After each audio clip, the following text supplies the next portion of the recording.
One afternoon in early September of 2004, 20-year-old Derek Keeper sat at a desk in the newspaper lab at the University of Nebraska-Lincoln, furiously typing on one of the school's desktop computers. The lab that Derek was in was the hub of the university's school paper, the Daily Nebraskan. So there were some other students who were in the space that were talking or working at other computers. But Derek didn't notice any of them. He was completely locked in on what he was doing and writing as fast as he could. Because after he was done with the article that he was working on, he had a ton of other responsibilities that he needed to tackle. So Derek was involved in a lot of stuff at school. He was in a fraternity, he was a senator in the student government, he was a research assistant for the library, and he was pursuing 5 different majors. And Derek took all of his various commitments very, very seriously. But the column he was currently writing was really the one he had the most fun with. So Derek was from a small city in Nebraska, and even though he'd always been, personally a very loud and opinionated person, he'd never had a real platform for talking about all the ideas and points of views that he had.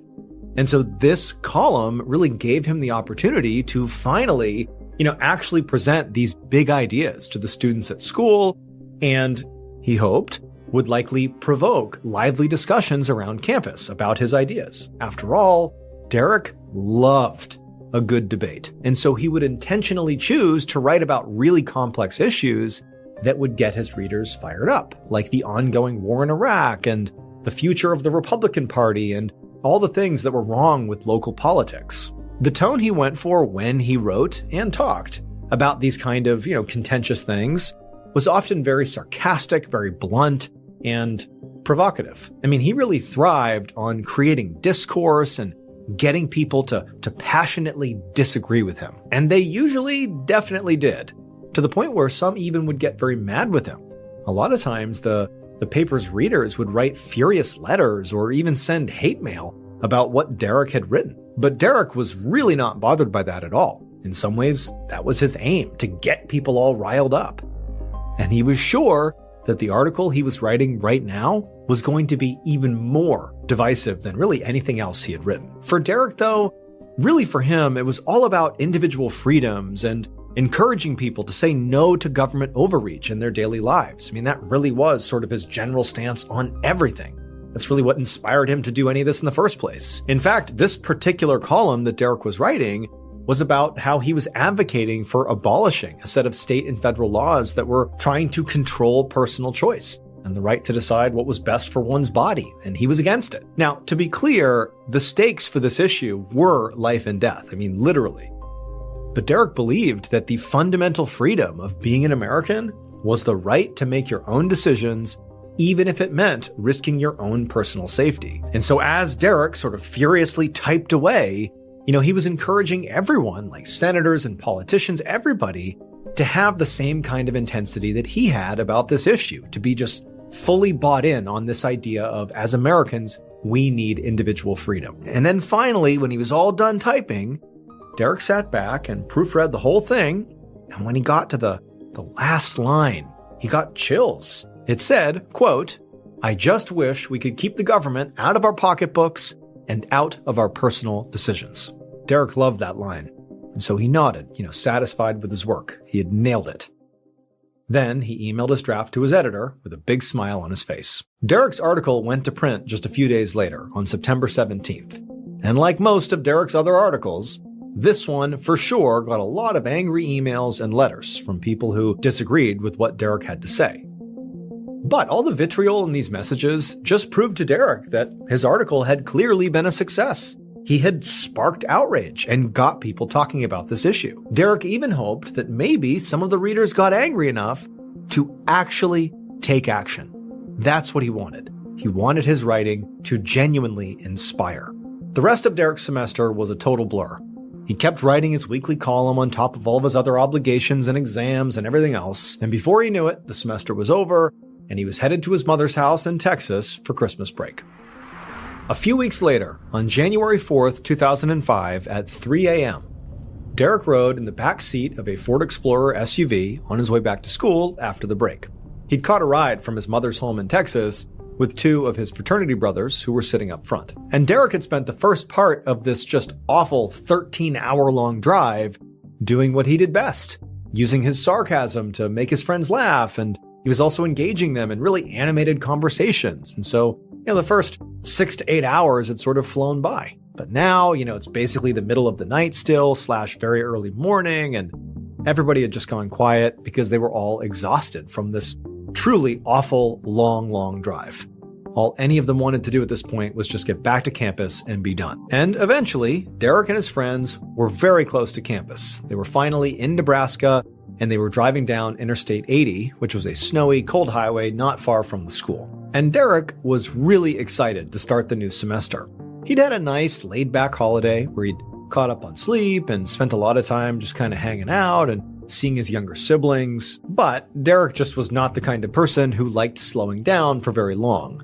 And so he was quite eager to get back to his busy life on campus. Especially, he really wanted to get back to his column. He had had a lot of downtime and was able to, brainstorm and come up with some good potential new topics for the column. But he really wasn't sure if any of those ideas were going to top, the very controversial article that he had published back in September. People were still talking about that one. And Derek was still thinking about it too. In fact, his own words and advice to his readers were still ringing in his ears and guiding his everyday decisions. But for now, Derek just leaned his head up against the cold glass window of the car and waited for this long trip to finally be over. But suddenly, he felt the SUV lurch. And before he knew what was happening, he heard a deafening bang and he heard his friends screaming. Just minutes later, a police officer was flying down Interstate 80 in his cruiser. Eventually, he spotted a group of ambulances parked on the side of the road, and he knew that's where he needed to go, so he pulled over to the side and stopped. And when he got out, he saw in a ditch just off the highway was an overturned SUV. The officer immediately jumped out of his cruiser and rushed towards the vehicle.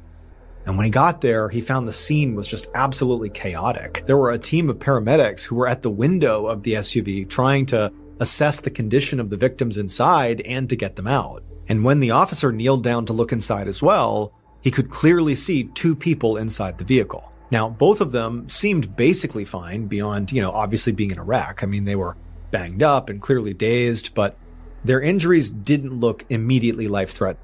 So, sort of relieved, the officer backed away to let the paramedics do their thing. But very quickly, the officer noticed that more paramedics were actually running past the SUV to something on the ground a few feet beyond it. And so the officer followed them to go see what it was they were running to. And when he saw what was on the ground, the officer just kind of stopped and knew instinctively that there was nothing anybody could do. I mean, there was a body of a young man on the ground who clearly was a third passenger of this SUV, but their body was just mangled almost beyond recognition.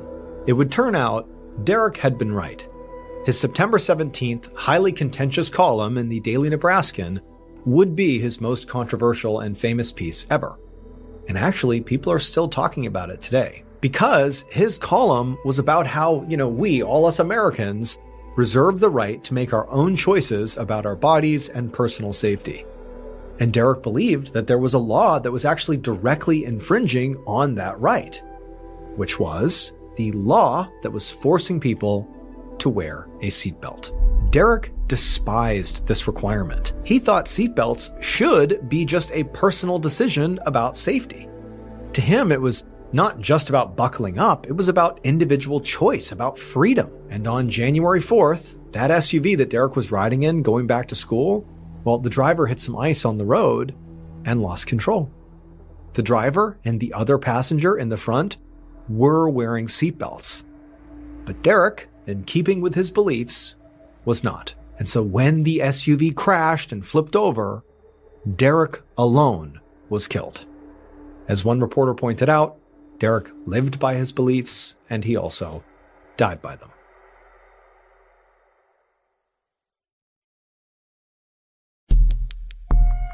Our second and final story today is called The Resort.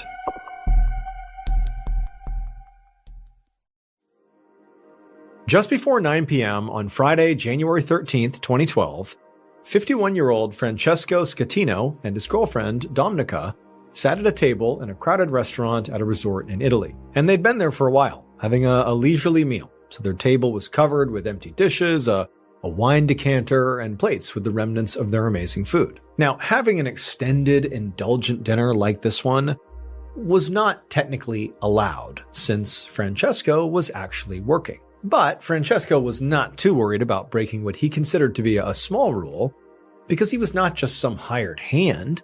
I mean, he was in charge of this entire resort on Italy's Tuscan coast.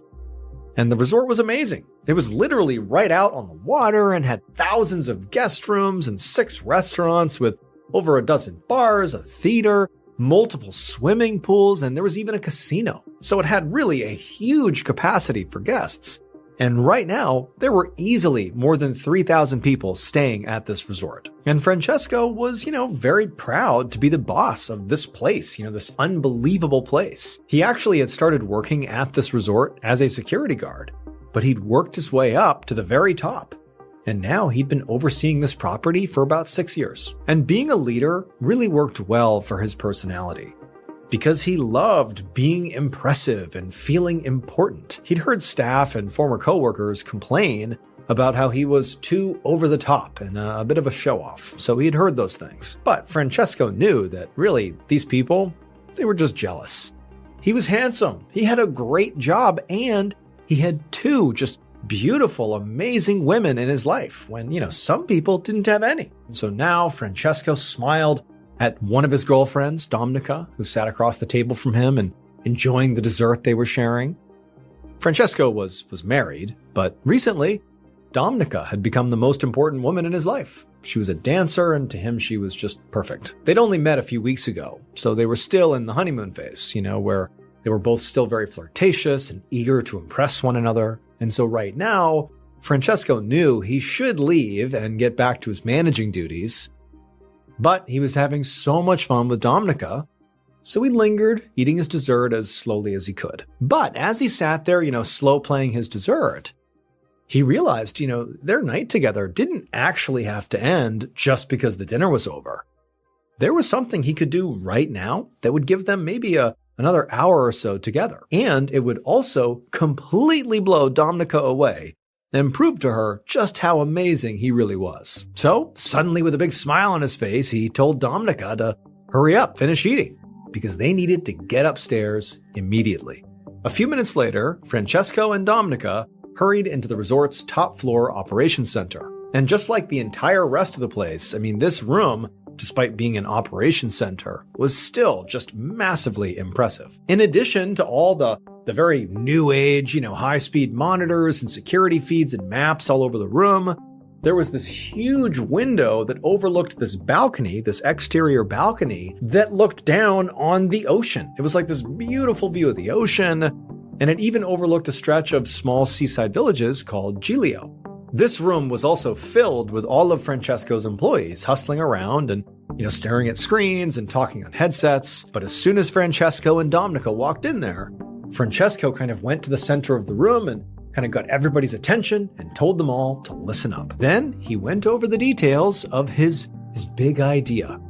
The resort was going to put on a very specific and spectacular kind of show called a salute. And they were going to do it right now. So salutes were very popular in this area of Italy, and Francesco's resort actually did them all the time. So this was not totally unusual. They were basically kind of a performance, mostly for the locals, where the resort would flash all of its lights and play music, while guests of the resort would go to their balconies and wave and cheer to the residents and the other tourists in Giglio. But critically, salutes needed to be both quick and highly choreographed. That's really the only way they worked. And so in order for a salute to work, it really required the attention and active participation from a large number of people. This was a big to-do. And so given the fact that these were sort of a big endeavor, it meant that, something could go wrong if you're not really careful. And Francesco actually had a mentor who'd actively discouraged him to not do these salutes or try to do as few as you can because of the fact that things could go wrong. But Francesco's mentor was not physically here right now to tell Francesco to stop.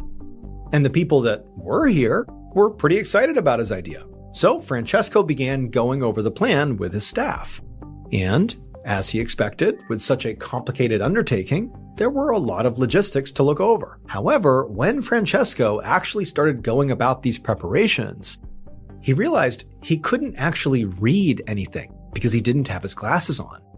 He didn't think he looked handsome with them on, so he hadn't brought them out to dinner with Dominica, but now he really needed them. But thinking on his feet, Francesco simply asked a staff member to read him whatever information he really needed to know in order to do this salute. And so the staff member did as they were told, and at the end of it, Francesco felt like he had heard what he needed to hear, and he thought everything was in order, and so he nodded and said, "Okay, we are all set to begin." And then he looked over at Dominica and smiled and sort of nodded like, "Okay, here we go." And she knew whatever was coming next was going to be really, really special. When Francesco gave the actual order to begin the salute, everybody in the operations room jumped into action. And as soon as the actual salute began, Francesco squinted out the huge window that looked out over the ocean and Giglio down below, and Francesco was just so excited when he thought about how everyone who was out and about in town would look up and see his palace all lit up and full of life and energy. But as he peered at the lights of Giglio, he realized something wasn't quite right. Even without his glasses on, he could see that there was something outside in the darkness, just barely illuminated by the town's lights. It was a large shape right between the resort and Giglio. And to his horror, Francesco realized it was actually getting closer, fast. At the same time, but on the other side of the resort, an American man named Brian Aho was eating dinner with his wife and teenage daughter at the Milano restaurant, which was one of 6 restaurants in the resort. And they'd just been enjoying their meal when there was this deafening banging sound, and the entire room gave a huge jolt and everything inside just sort of went flying. Brian grabbed the table to brace himself as plates and glasses shot off the table and shattered everywhere. And then he heard screams and people hitting the ground all around him as diners were literally being thrown from their chairs. And then there was another series of crashes when some ceiling panels fell from above and smashed onto the ground. But then it was over. The shaking abruptly stopped, and Brian immediately jumped up to make sure that his wife and daughter were okay, and they did seem fine, just dazed like everybody else in the room. As Brian stood up, he could tell he was, mostly okay, also shaken up. But the overwhelming thought was just having no idea what had just happened. I mean, he's looking around and no one seemed to know. It had felt like some kind of earthquake or something. But then Brian thought, if this had been an earthquake, he really had to get his family out of this restaurant immediately in case of aftershocks. But it seemed like all the other diners clearly had the same idea, because before Brian could actually move, there was a surge of activity around him as dozens of people just began rushing towards the exit of the restaurant. And Brian didn't want him or his family to get caught in the middle of this huge crowd. Huge amounts of people running in the exact same direction, a panicked group of people, could easily create a stampede. And he was worried that he and his family could get pulled to the ground and trampled in the chaos. So he looked around and he saw on the other side of the restaurant there was a smaller door that nobody else was going to. So he and his family began making their way over to it. But before they could actually get through this door, the overhead lights began to flicker and then went out. And then with the darkness, suddenly came the blast of emergency alarms echoing through the resort. And then he could hear more screams, not just inside of this restaurant, but sort of all over the place. It was like the resort had devolved into madness. Brian had never been more scared in his whole life. I mean, his pulse was racing faster than he thought was even possible, and he almost felt paralyzed, like this was just too much to even process. He also, like basically everybody else, had no clue what was going on here. But I mean, navigating his family through an emergency was already going to be horrifying and terrifying and dangerous. But now he would also have to do it in the dark. For a moment, Brian and his family just stood there, kind of frozen in the dark. And then Brian was about to tell his family to just go through the door, we'll figure it out in the dark. But then luckily, the emergency lights came on, giving the room sort of a dim, eerie glow. But it was enough to sort of guide their way. And so at that point, Brian didn't wait. He grabbed his wife and his daughter, pushed through the side door, and headed out into the hallway. It would take nearly 10 minutes for Brian and his family to navigate the maze of hallways they had just walked into until finally they stepped outside and were in the open air. But when they finally got out there, Brian realized they actually had a really big problem, because the exit they had just taken had taken them not to safety. It had led them to this expansive outdoor terrace with a railing on the 4th floor of the resort, which meant they still needed to get down multiple levels in order to, evacuate safely. But just the fact they were on the 4th floor was not the big issue. The big issue was the terrace was clearly packed with other people from the resort who were also trying to evacuate. There was all these people basically blocking their way. So basically, everybody who has no idea what's going on is just like pushing and shoving each other, and there were no authority figures or any staff around to actually direct what now was basically an evacuation. And Brian could tell that the crowd was clearly starting to panic, and really he was too. Everybody was just like, what's happening here? And so Brian was about to suggest to his family that they try to find another way out when they heard the crackling of the resort's public speaker system, and a voice came on that finally delivered some information about what was happening. It said that there had been an electrical blackout, but everything was fine, and technicians were hard at work trying to fix the problem. So in the meantime, all the guests should stay calm and just go to their rooms for safety. And at this point, it was very obvious that the mood all around Brian and his family completely changed. People stopped pushing and arguing and panicking, and Brian himself felt that knot of dread in his stomach sort of loosen a bit. I mean, an electrical blackout didn't seem like a life or death situation, so he, and clearly everybody else, felt a whole lot less scared. Pretty much right away, many of the guests began heading back inside, making their way to their rooms. And Brian actually spotted a few staff members who were in the crowd, encouraging people to do just that, go back to your rooms. And so for a few moments, Brian and his family and the others just kind of stayed put and just kind of let things play out, kind of watching things settle back into normal. But then it was like with no warning, there was this other huge banging sound, and the floor once again buckled under Brian's feet. And this triggered a whole new wave of just absolute chaos out on this terrace. All at once, everybody started shouting and pushing each other in pure panic. And at the same time, there were all these new announcements coming out frantically over the loudspeaker, but it wasn't doing anything. It was like the crowd had decided something bad is happening and no one can tell me otherwise. I have to leave. Everybody is just trying to evacuate all at once. And so pretty much right at this point, you had a group of people who were out on the terrace who decided to charge into the resort to try to find another way to evacuate. And also you had the group of people who had already gone back inside to go back to their rooms, who had changed their mind, who charged right back out, back onto the terrace. And so for a moment, it was like these two pools of people kind of smashing into each other. And Brian and his family were kind of off to the side because they had just barely stepped out onto the terrace when all of this stuff was happening. But then Brian watched in complete shock as he saw some of the people, after they pushed through all the way to the edge of the terrace to the railing, they began climbing over the railing to climb down from the 4th floor. Seeing this was horrifying for Brian, but then he felt yet another shudder under his feet and a loud industrial groaning sound from the resort right behind him. And he knew if he didn't do what these people were doing, he and his family might not be able to evacuate. Clearly, there was a real problem. They didn't know what it was, but they had to go. So he grabbed his wife and his daughter's hands, he shoved his way through the crowd to the railing, over the railing they went, and down they began to climb. Meanwhile, back up in the top-level operations center, Francesco was staring out the room's huge window, just completely frozen in shock. His resort was in complete pandemonium. Below, guests were running, others were fighting and shoving, and some were literally leaping to their potential deaths from the upper-level balconies and terraces. And so as Francesco watched all of this carnage, he tried to wrap his head around how the night had gone so horrifically wrong. The worst part of all of it was there was absolutely no way to fix it.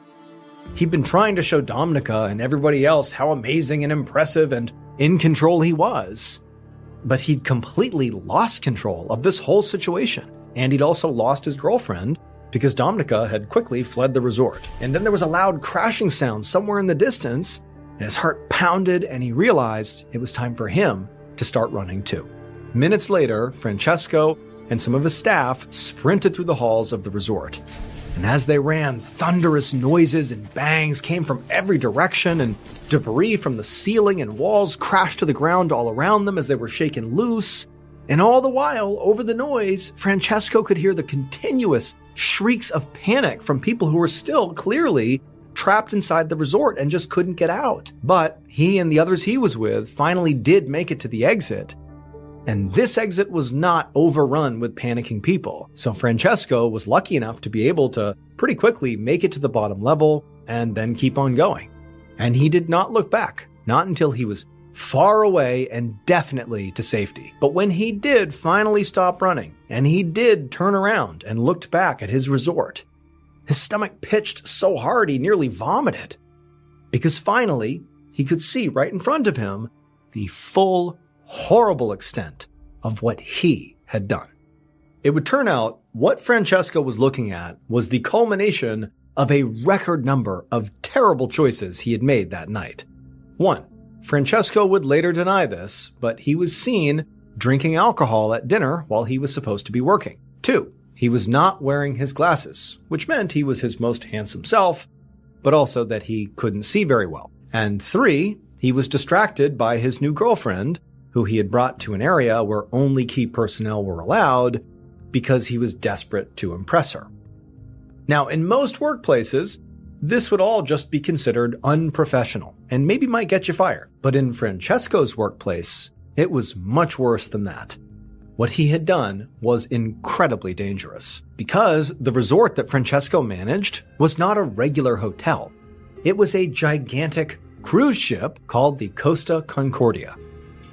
Francesco was its captain, and when he issued the order for the boat to do a salute, he was not just ordering a complicated but entertaining show. A cruise ship salute also involves steering the massive boat much closer to shore than usual to appropriately show off to the locals on land. But because Francesco literally couldn't see very well, was obviously distracted and possibly drunk, he didn't notice that when they did this salute, they were going way too fast and way too close to shore. That shape he saw rushing towards them in the darkness was an enormous cluster of rocks. By the time he saw it, it was too late. The Concordia had smashed into the rocks, tearing a 230-foot wide hole in the hull, which immediately flooded the ship. And then making matters even worse, Francesco delayed rescue efforts for more than an hour by trying to convince people that what had happened was just an electrical outage. And then when he finally did issue an evacuation order, he broke a sacred rule for ship captains. He fled the boat before the remainder of his crew and the passengers. Like he was the first one off. He did not go down with his ship. That American passenger, Brian Aho, and his family would survive, because after they decided to go over the railing, they, perilously climbed down 4 levels all the way to a lifeboat, and so they survived. But unfortunately, 32 other people who were on board the boat ultimately died, all because of Francesco's desire to show off. Francesco himself was ultimately arrested for manslaughter and was sentenced to 16 years in prison. He was subsequently named Italy's most hated man. 34-year-old Diane Newton King woke up before sunrise. She showered, she curled her bangs, she did her makeup, and then she dressed for work in the most professional women's fashion of the day. She put on pantyhose, a pencil skirt, and a blazer with the absolutely massive shoulder pads. It was the spring of 1990, and in Battle Creek, Michigan, Diane was one of the biggest names in town. Diane anchored the morning news show for Battle Creek's local TV station, WUHQ, which meant most days of the week, Diane had to leave her house by no later than 4:30 a.m. As she shuffled around her 2-story farmhouse in her pantyhose, trying to figure out where her briefcase was, Diane's husband, Brad, hollered up at her from the kitchen to tell her that breakfast would be ready in 5 minutes. Diane was thrilled. She had recently discovered that she was pregnant with their second child, and so she was constantly feeling hungry. Diane finally found her briefcase, then she slipped on her shoes and made her way downstairs into the kitchen. Her firstborn child, 2-year-old Marler, was sitting in his high chair chomping away on some apple slices. Diane kissed him on the forehead before sliding into her own seat at the kitchen table. 43-year-old Brad brought Diane a plate of scrambled eggs and toast. It was her favorite, and he made it for her every morning. Brad worked part-time as a criminal justice professor at the University of Western Michigan, But he liked to tell people that his real job was taking care of Diane and Marlar. And for the most part, that was actually pretty true. Most days, while Diane was at work, Brad managed things on the home front. It was an untraditional dynamic for the time, and some of their friends jokingly called him Mr. Diane King, but Brad didn't mind. He was proud of Diane, and he was happy to support her this way. Diane scarfed down her breakfast, gave Brad and Marlar a kiss goodbye, and then she grabbed her coat and raced out the door just as the clock hit 4:30 a.m. Outside the farmhouse, Diane paused for just a moment. She'd always wanted to live on a farm, and when she looked out across their property, with the cement silo on the left and the old red and white Victorian barn on the right, and the hundreds of acres of farmland and woods surrounding the house, she felt like she was really living her dream, even though the family didn't do any actual farming. But someday, Diane thought, maybe after the baby came, she'd leave the TV station to focus on her family and maybe even grow a few vegetables. But for now, all that would have to wait. It would be months and months before the baby arrived, and Diane had a lot of things she wanted to accomplish before then. So Diane, standing on her front stoop, took one more deep breath of clean country air, then she walked down the gravel driveway and hopped into her brand new Jeep Wagoneer. Diane then slowly drove down her long driveway, and when she reached the black mailbox at the end of the driveway, she turned right onto Divison Drive, the street she'd called home for more than a year now. And from there, she snaked her way through the neighborhood out to the highway. About 20 minutes later, Diane was sitting behind her desk, diving into yet another busy day of reading the news.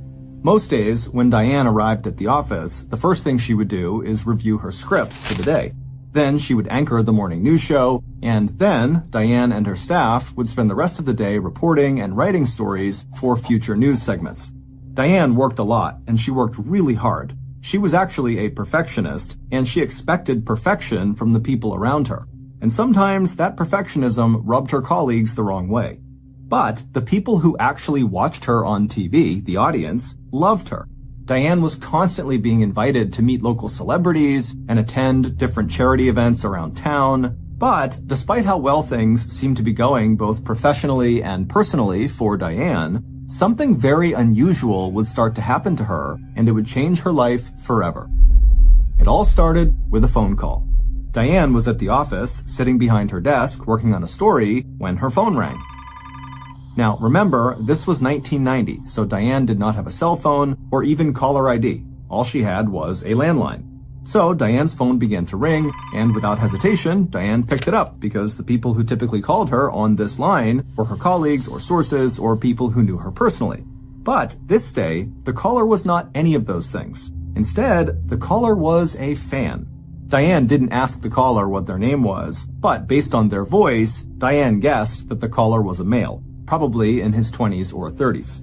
He said he had been watching Diane on TV, and he was so inspired by her reporting, he was thinking about getting into broadcasting himself, and he wanted to know if Diane had any advice about how to break into the business.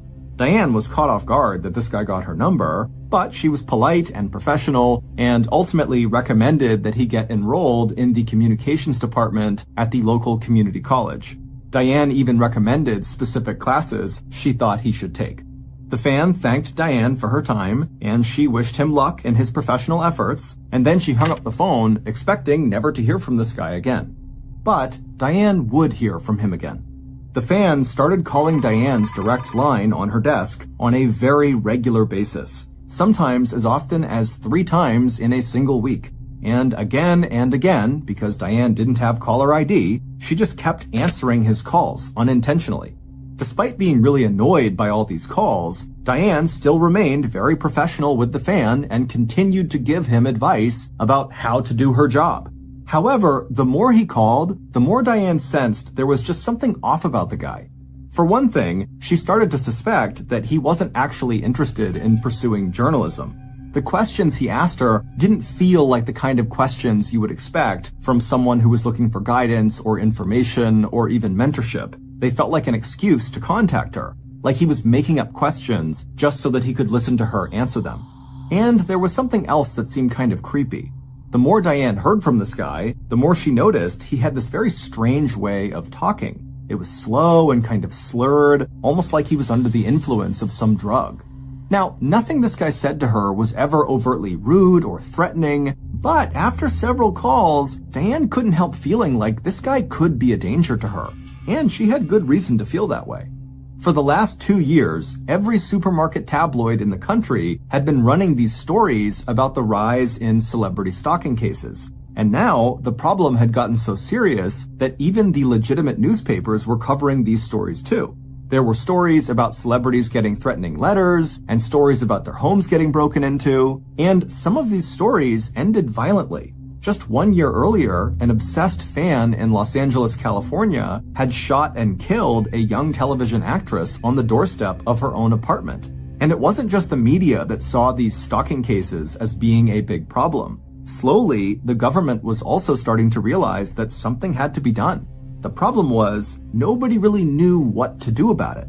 In the 1990s, there were no anti-stalking laws anywhere in the country, and neither psychologists nor law enforcement could say for sure if it was better to confront a stalker head-on or simply ignore them. Diane wasn't sure if her situation with her fan would be considered a celebrity stalking case, but she was definitely feeling a bit scared of this guy and just wished he would leave her alone.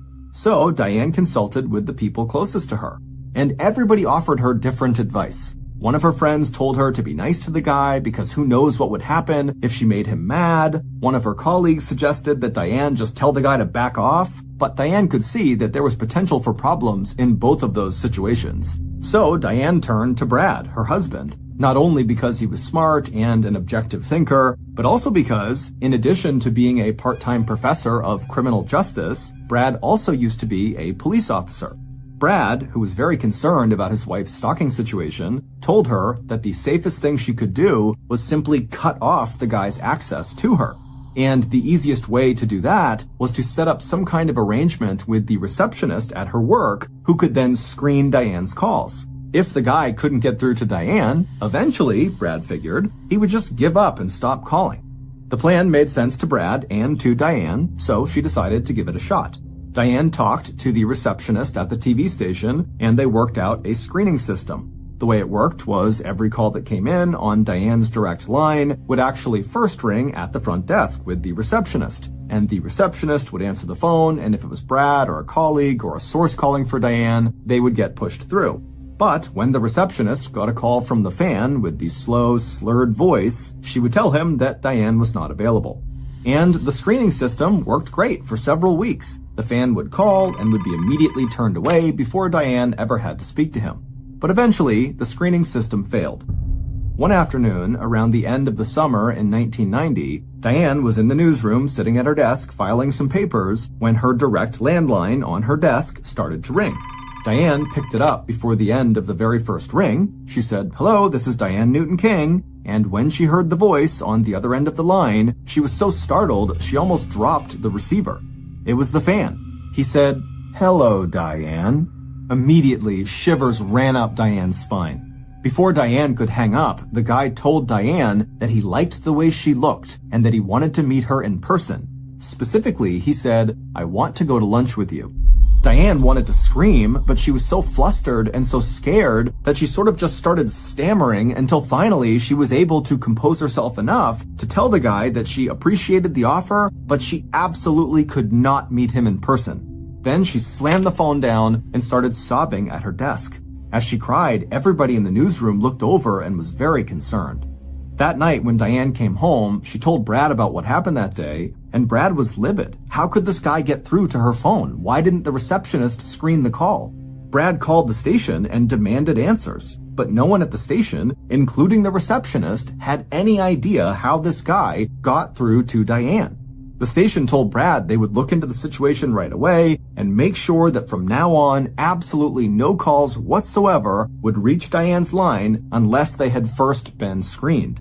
Now, it's unclear exactly what the station actually did to ensure that, but from that day forward, the fans' calls were always intercepted by someone at the station, and so Diane was protected from speaking with him. And after a couple of weeks, the fans' calls to the station started to slow down. And after a couple of months, the calls stopped entirely. And soon, Diane just kind of forgot about the fan and moved on to more important things in her life, like the upcoming arrival of her second child, a baby girl.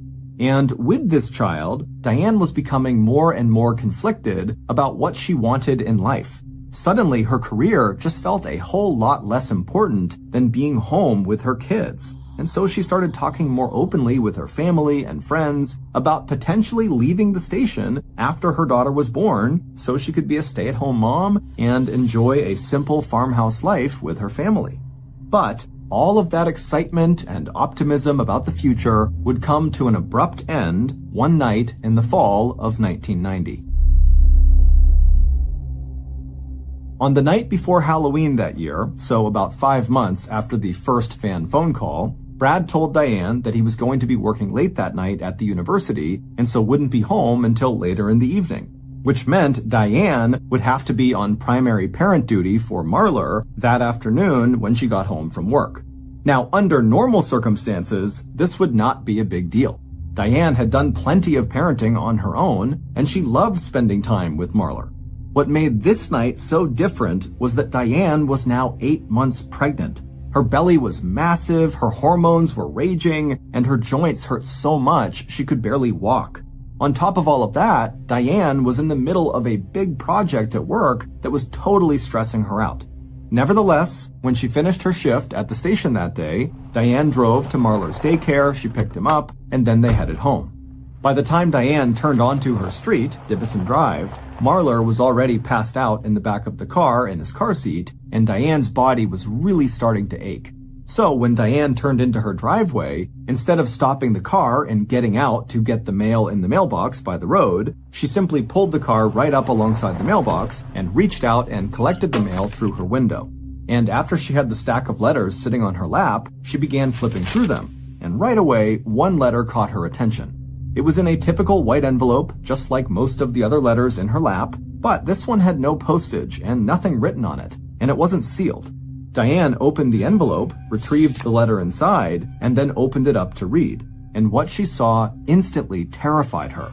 There was just one sentence on the page, but it wasn't written by hand. Each letter of this sentence had been cut out of a magazine and then scotch taped to the page, like one of those ransom letters you see in the movies. The sentence on this strange letter read, "You should have gone to lunch with me." Diane knew immediately that this letter was from the fan. Clearly, he'd found out where she lived, and he'd visited her house that day to drop it off. In fact, she realized with sudden alarm that this guy might actually still be in the area, waiting for her to come home. In that moment, Diane forgot about everything else she had going on. She forgot about how much her body hurt and how tired she felt. She even forgot about the sleeping baby sitting right behind her. Diane just started screaming like a banshee. Then she threw the car into reverse, backed away from the mailbox, slammed on the gas, and drove away from her house as fast as she possibly could.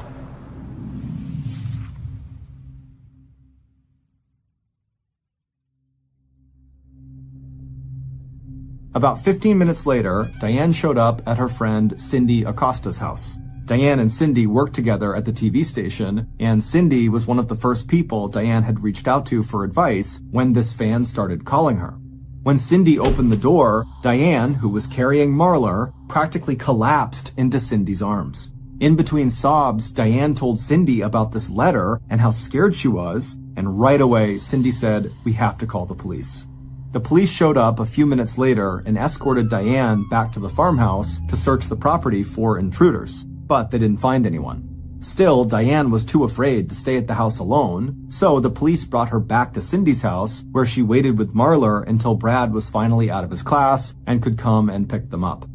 After word got out about this threatening letter, the Battle Creek community really came together to support Diane. Also, the TV station beefed up their security around the office, Diane's sister bought them a dog, and Brad installed motion-censored lighting outside of their house. But none of those things actually made Diane feel any safer. She just couldn't shake the idea that her fan was watching her everywhere she went. Her fear got so paralyzing that Diane literally just stopped going outside the house at all except to go to work. And when she did have to go outside, she used a system that she and Brad created to ensure she was never outside alone. Diane would call Brad to tell him exactly when she would be home from work. That way, when she arrived, Brad would be outside waiting for her. If it was too cold for Brad to just stand outside, he would leave a particular light on in the house that was visible from the outside. This light was a signal to Diane that he was in the house and that everything was safe, so she could hustle out of her car and come inside no problem. On days that Brad was not home, when Diane returned home, she would call a neighbor to come meet her outside of her farmhouse. And if for some reason the neighbor arrived late, Diane would literally just sit in her driveway inside her car, waiting for the neighbor to show up. But all of this fear and all of this hiding had started to make Diane's world feel very small, and she really didn't like that. So after Diane gave birth to her second child, a blonde baby girl named Kateri, in November of 1990, Diane started trying to reconnect with her extended family. She started calling her sisters and mother much more often. And together, over the phone, the women would bond over the challenges and joys of raising their kids. And it was during this time, on these phone calls, that Diane started to talk more openly about her desire to leave the TV station altogether. She'd been thinking about it ever since she found out she was pregnant with Kateri, and now that Kateri was here, the whole thing felt much more real. Diane's extended family was very supportive and encouraging, and they pushed her to start leaving the house more often besides just going to work. They got her to start coming out to Detroit, where her extended family all lived, about 2 hours away from Battle Creek by car, so that she and her kids and the rest of the family could all participate more actively in each other's lives. And so, starting in late 1990/early 1991, every few weeks, after delivering the Thursday morning news break, Diane and her two kids would leave Battle Creek and head out to Detroit. They'd spend a few days with Diane's mother and sisters, and then on that following Saturday, they'd all head home. And on the night of Saturday, February 9th, 1991, about 9 months after the first call from that fan, this was exactly what Diane and the kids were doing, returning from her mother's. That night, Diane left Detroit a little after 4 p.m., so by the time she was pulling on to Divison Drive around 6 p.m., the sun was just beginning to set.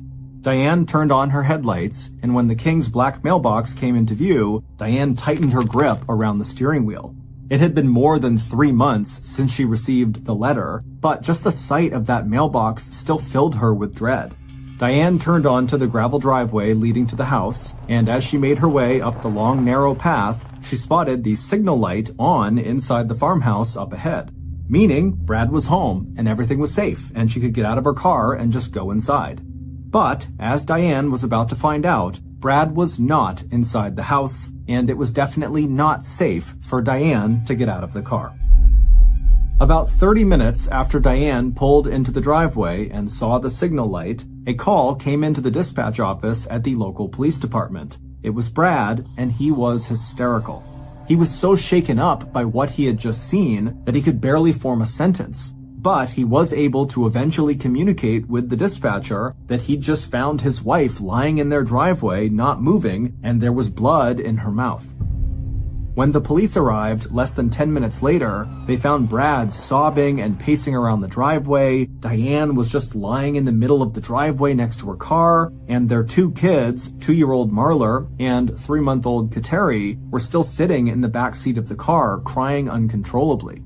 The reason Brad had left them in the car was because, as cruel as it seems, Brad knew from his work as a cop and as a criminal justice professor that even just opening the door to the car could potentially contaminate a crime scene. The responding officer walked right up to Diane and knelt down next to her. Even without much blood, it was obvious that Diane had suffered some sort of horrible injury and was definitely deceased.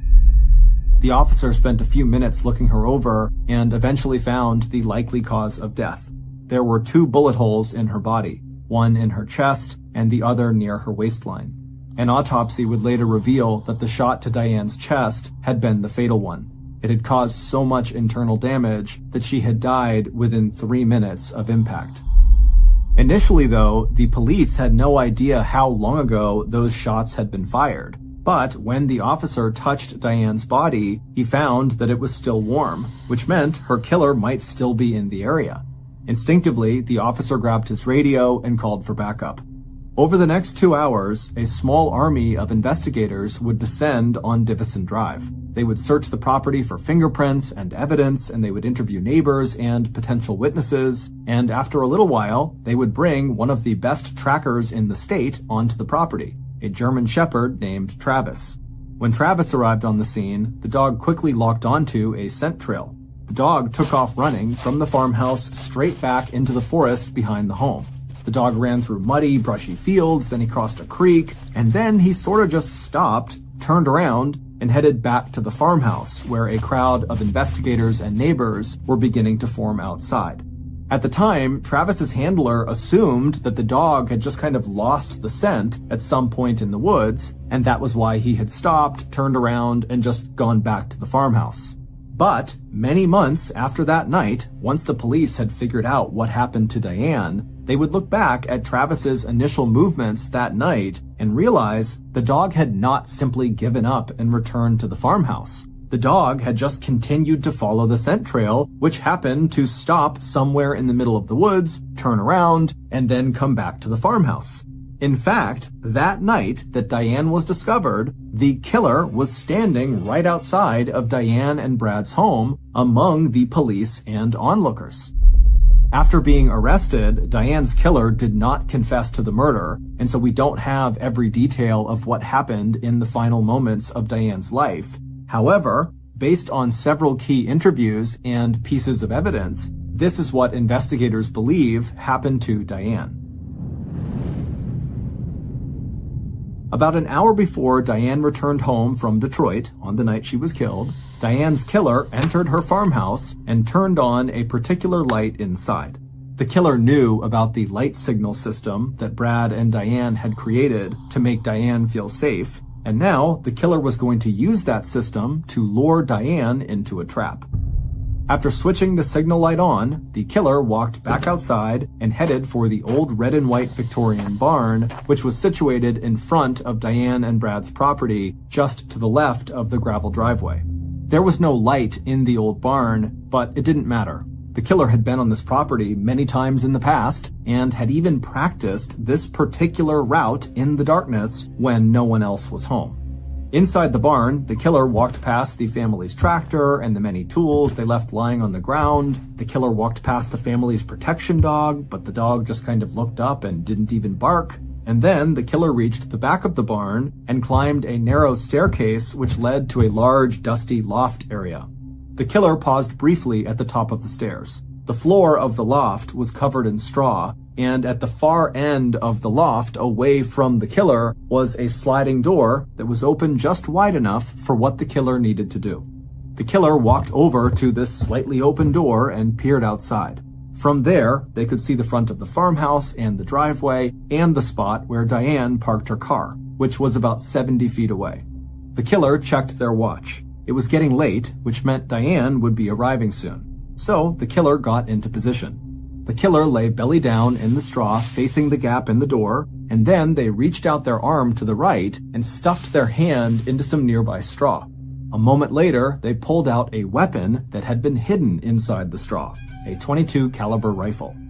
About 20 minutes later, the killer spotted a pair of headlights coming down Divison Drive. The killer raised their rifle and looked through the scope, and sure enough, Diane was sitting behind the wheel of this car. As she turned onto her long gravel driveway, the killer flicked the rifle off safe. The killer held Diane in their sights as she drove up the driveway to the house. And when she got close enough that the killer could hear the gravel under her tires, the killer slipped their finger over the trigger. Diane reached her normal parking spot located off to one side of the driveway close to the house, and then she turned the car off. As she gathered her things inside of the car, the killer pushed the rifle's barrel through the small opening in the sliding door and focused their sights on Diane's car door. A moment later, that door opened up and Diane stepped out onto the driveway. The killer paused for a second, taking in the sight of the woman they had terrorized for months and months, calling her over and over and over again at work, and then leaving her that threatening letter in her mailbox. Then, the obsessed fan / Diane's killer squeezed the trigger. The bullet hit Diane squarely in the chest, throwing her body backwards onto the ground and tearing through her insides. After watching her fall to the ground, the killer quickly got up and with the rifle in his hand, hustled back to the stairs, climbed down to the first floor of the barn, and then marched outside over to Diane's body. Everything was going exactly to plan until the killer spotted something he did not expect to see. Diane's two kids, Marler and Kateri, were still sitting in the back seat of her car. The killer began to panic. Why were the kids here? The killer was certain Diane's plan had been to leave her kids in Detroit for the weekend with her grandmother. But, as the police would later discover, the arrangements for the kids were changed at the last minute because one of the kids had gotten sick while they were at Diane's mom's house, so Diane just brought the kids home with her. But for Diane's killer, the kids presented a huge problem, because after killing Diane, the killer had planned to drive away, get rid of the gun, and then try to establish some kind of alibi before Diane was discovered. But now, there were these two kids in this car without heat in the middle of winter in freezing cold Michigan, and so if the killer left, the kids would freeze to death, and the killer was not trying to kill anyone except for Diane. So the killer changed plans.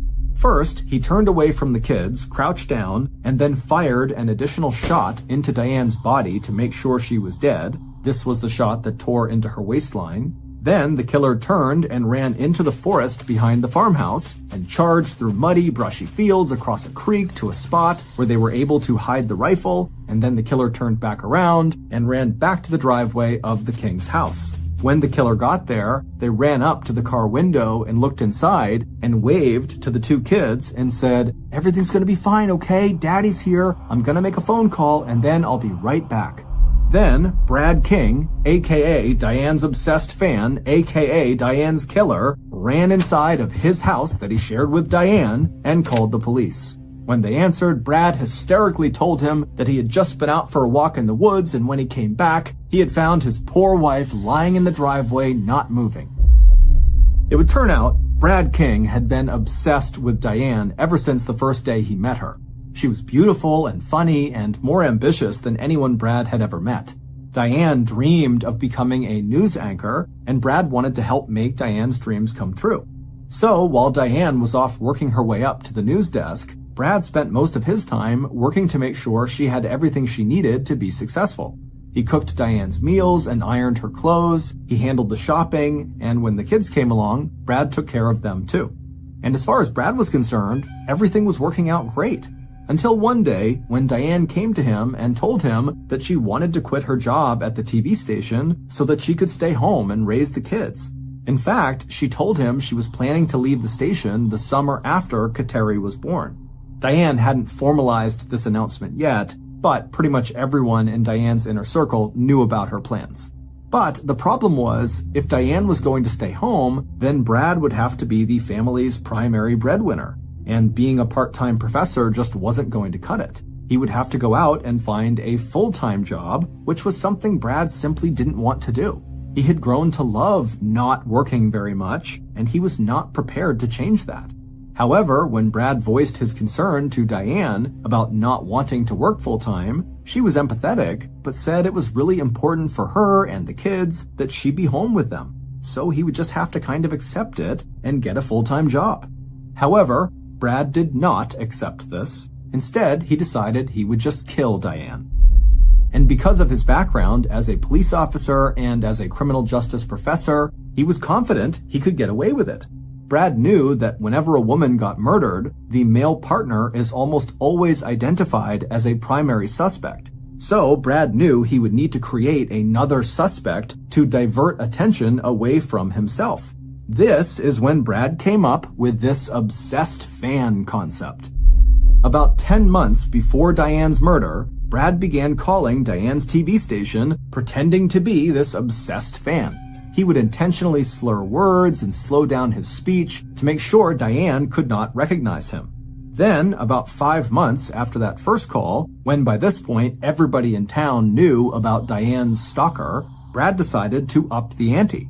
On the night before Halloween, Brad left that threatening letter in the mailbox. He used cutout letters so Diane could not identify his handwriting, and he did it because he knew that type of letter would be more intimidating because of its use in scary movies.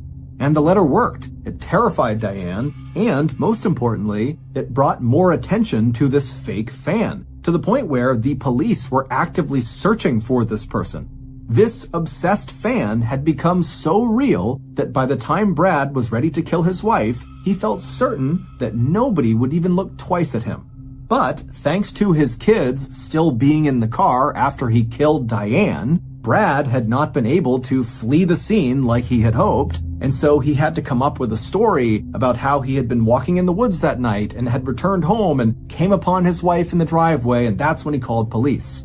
But this story didn't make sense. Police discovered that Brad would have known exactly what time Diane was coming home that night because Diane's mom had called Brad and told him when Diane had left her house. And based on the system that he and Diane had, Brad would have known that Diane would have expected him to be at their house waiting for her when she arrived. So why would Brad choose to be out on a walk in the woods at the exact moment Diane was arriving home?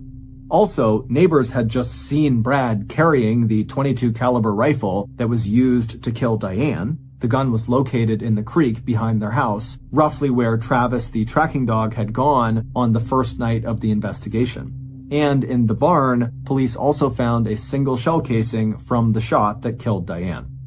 On December 13th, 1992, Brad was convicted of murdering his wife, Diane. He was sentenced to life in prison without the possibility of parole. He never showed any remorse for her murder. Diane was buried in Detroit, near where her family lived. On her headstone, it says, "Beloved daughter, sister, mother." Diane was also, of course, a wife, but her family decided not to include that word. 1990, a 56-year-old woman named Patricia Powell and her husband Frank pulled into a parking lot right outside of this beautiful 3-story apartment complex in Gainesville, Florida. Gainesville is this beautiful little town in northern Florida that is home to the massive University of Florida, which is known for their big-time football team and their big-time college party scene. Patricia and Frank's daughter, 17-year-old Christine, was going to be a freshman that year at the University of Florida, and apparently she had been so excited after getting her acceptance letter that her dad, Frank, had gone out and got a gold necklace for her that had the school's mascot, an alligator, dangling from it, and Christine wore it all the time. 2 days earlier, Christine and her new roommate, 18-year-old Sonia Larson, the two had actually met over the summer when they took some summer classes together. They had actually already come to Gainesville and they had moved in to this white apartment complex that Patricia and Frank were now parked outside of. And after unpacking some of their things in their apartment, Christine and Sonia had left and gone into town and grabbed a bite to eat at a local restaurant. And then afterwards, Christine had used a payphone to call back home and tell her parents how well it was going and how much she already enjoyed her roommate and how excited she was for the year. And she told Patricia and Frank that she would call them the following day.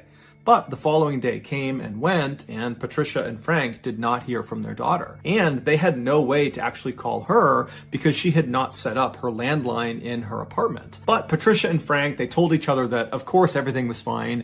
You know, she just got to college, she's excited, she's probably out having a good time, and she just forgot to call. And anyways, Patricia and Frank had already planned a visit to see their daughter in Gainesville the next day, which was Sunday. And so fast forward back to that Sunday, and Patricia and Frank are now parked outside of their daughter's apartment complex. They still haven't heard from her, but they're still telling themselves everything's fine, she's probably just busy. And so they get out of their car and they walk over to the building and they go through one of the front access doors that brings them into the building. They find themselves inside of this carpeted stairwell where at every level on the way up, there were doors leading off to each of the apartments. They made their way up to the second level where they knew their daughter's apartment was, and they walk up to her door, and before they even knock or turn the doorknob or anything, they notice on the door there are all these notes, these handwritten notes that have been taped all over it. And they read a couple of them, and they were notes from some of Christine and Sonia's friends on campus that apparently had tried to stop by over the last weekend, but had not been able to make contact with Christine or Sonia. And so these notes said things like, "Hey, Christine, we came over to try to get you to come out with us, but you didn't come to the door, so we left without you. Sorry, give us a call when you get in." And so obviously the parents are totally totally worried given the circumstances. They don't know where their daughter is. They've been telling themselves everything is fine, and now these notes make it seem like everything is not fine. But the parents, they keep their cool and they just start knocking on the door and calling out for their daughter. But there's no answer. And so Patricia and Frank, they start to panic at this point, and they leave the carpeted stairwell. They go outside and they find a maintenance worker that works for this building, and they explain their situation with their daughter and how they can't get in touch with her, and can he please let them in to make sure she's okay. The maintenance worker said he couldn't without speaking to his manager, and so he goes to his manager, and the manager, she says that's fine, but we need to get the police involved. They need to escort us into the apartment. And so the maintenance worker calls the police and requests this escort, and a few minutes later, a single Gainesville police officer arrives at the apartment complex.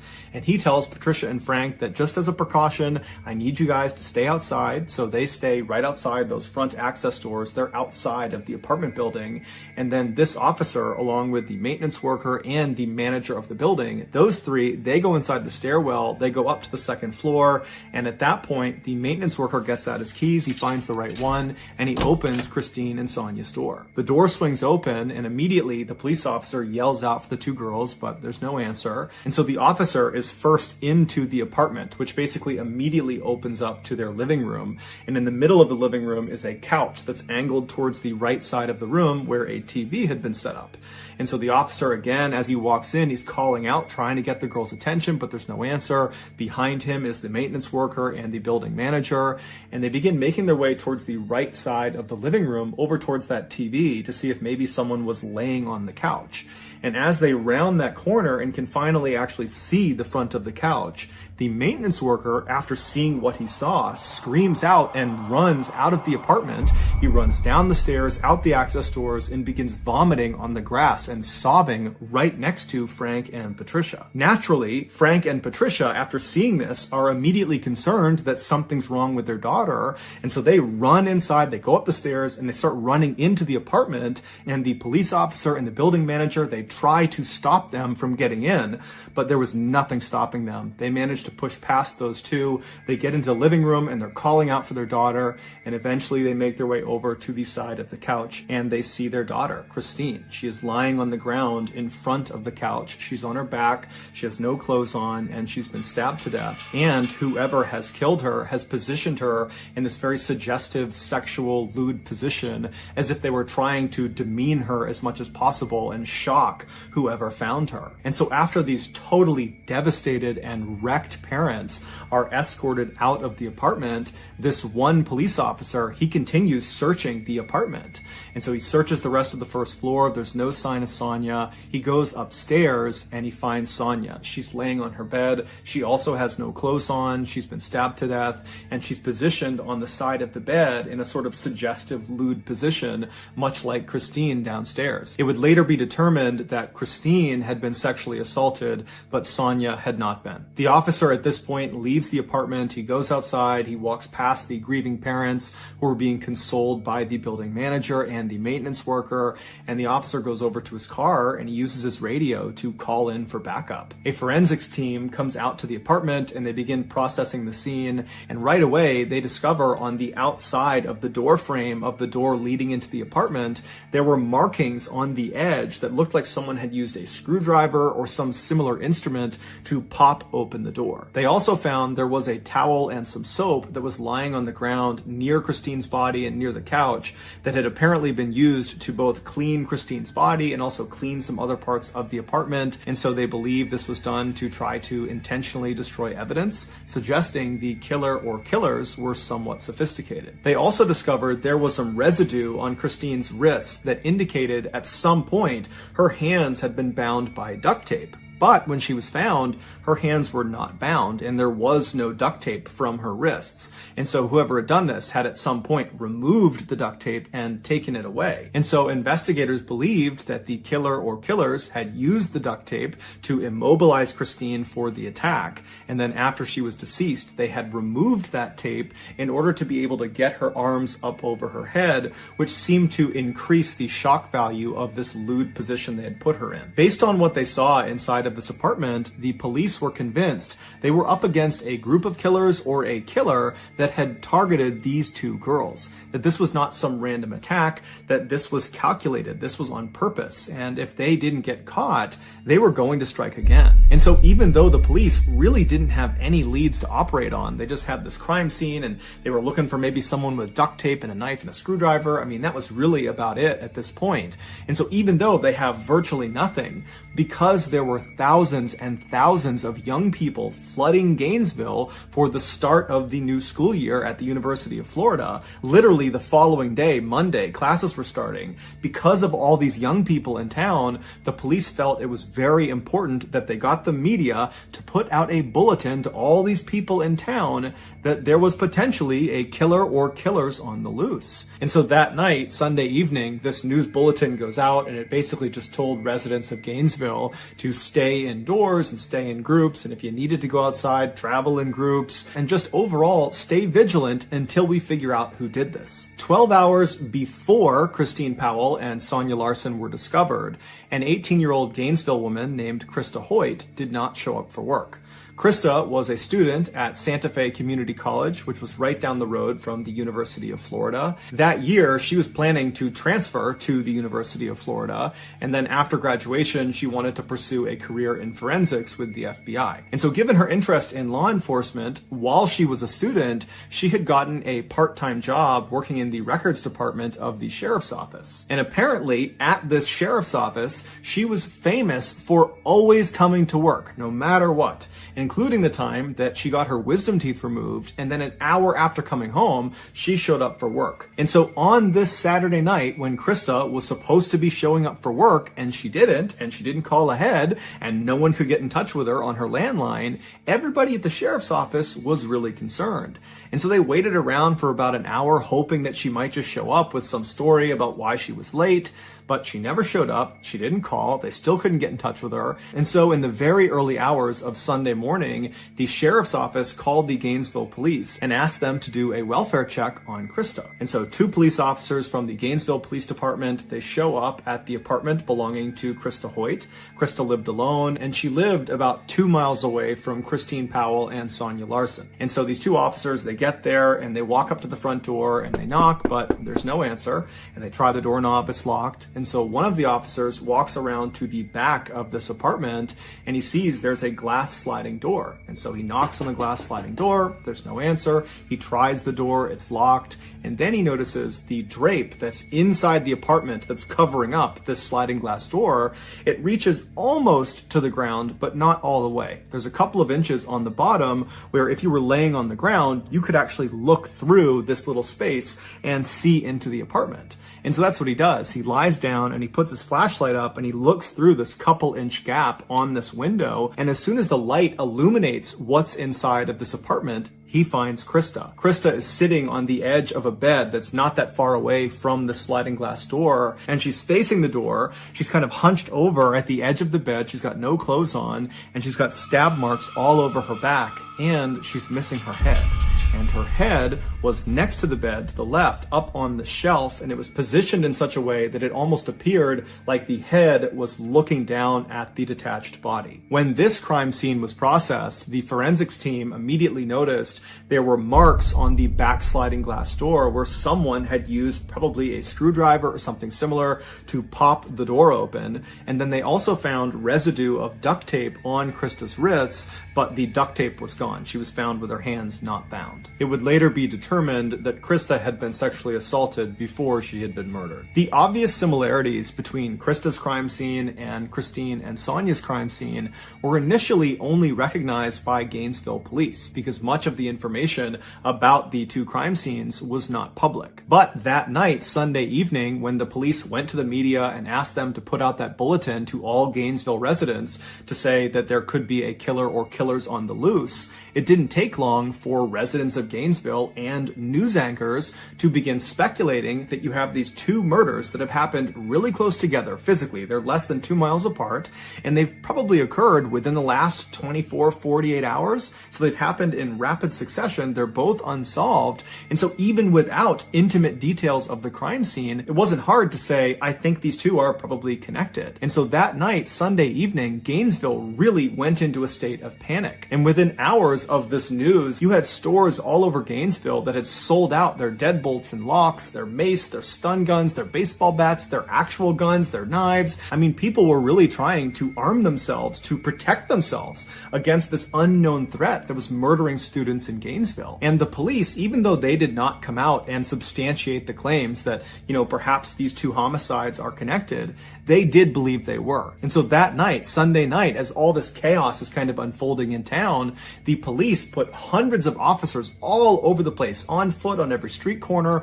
They had police cars and trucks parked all over the place. I mean, the entire town was on an extreme heightened alert because the police believed another attack was imminent. And so all they could do was try to come out in force to try to discourage the killer or killers from striking again. But as it would turn out, it didn't work. By the following morning, so Monday morning, what was happening in Gainesville had gone from just being a Florida story to a national story, and everybody all over the country was talking about it.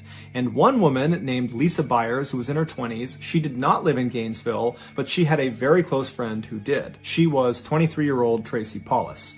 Tracy had taken some years off from college, but that year had decided to go back and give it another go. And so she was enrolled at the University of Florida.